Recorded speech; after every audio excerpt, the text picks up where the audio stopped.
Hello, this is assessment of a Steinway upright piano Model K, and you can see it's been restored. The outside's been restored and finished off in a matte sort of mahogany, reddish sort of mahogany, and you see the logo there, that's been changed. That's not the original logo on the piano. That's modern. That's a modern logo. Now it's actually got replacement ivories, one-piece ivory keys, which is really good. Those aren't done recently, obviously. I would date, looking at the inside in a minute, the work being done in about 1960 possibly. Now listen to the piano. The first thing, the tone's generally good, but round here, very weak hammers. This is typical. It's really difficult to get them right on a Steinway actually.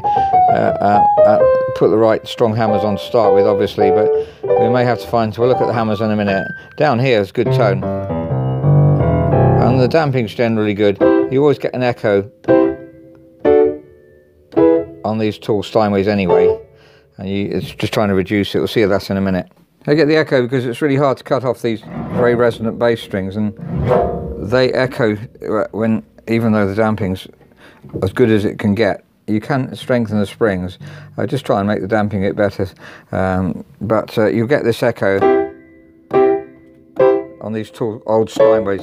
You actually get it on new tall Becksteins as well, even today, because you're trying to go for resonance. You end up with echo. You can't get rid of it. On a grand, you've got no problem with that, because the dampings are gravity operated and with weights.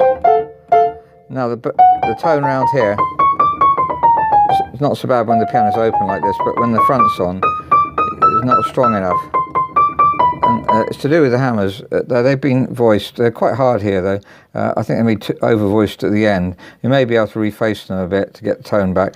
And rather than apart from putting new hammers on, new strong Renner hammers, these are Steinway hammers actually, Renner Steinway hammers. They've been put on more recently. The strings I date 60s and the key tops, but this action work is much later.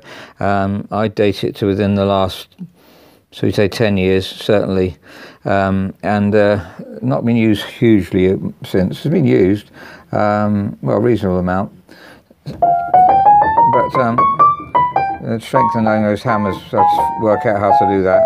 It's always a problem, as I say, with these tall Steinways. You tend to get a problem with the mellow sound here. You want a strong hammer. Regulation generally quite good. Whoever done this action work, apart from the hammers being too soft, has done it well, because the regulation, these dampers are coming off nicely. Look at those two with the key, pretty good, and also with the pedal, good. I think the hammer blows a little bit. Could be a bit more than that, but the actual touch weight feels good. It's about 50 grams. Tuning pins are tight too. I've tested tuning pins, although they look quite old. In fact, they are tight, so that's good. So that's the Steinway Model K, and generally a lot of good things to say about this piano. The action's been restored well. Strings have been changed some time ago, but still pretty good. Round here though, it just doesn't do what you want it to do in the mid treble. Sounds really woolly, so that's got to be worked on. And we would put stronger hammers on in the first place, but really changing these hammers, they've been well put on. We're going to have to try and strengthen the hammers. We'll see what we can manage to do there. Refacing them to start with, see what we get back, but I think we're going to have to try and strengthen the felt as well. And lots of echo around here. I don't know if we're going to be able to improve it. It's just the way it is on a Steinway like this. Thank you for listening.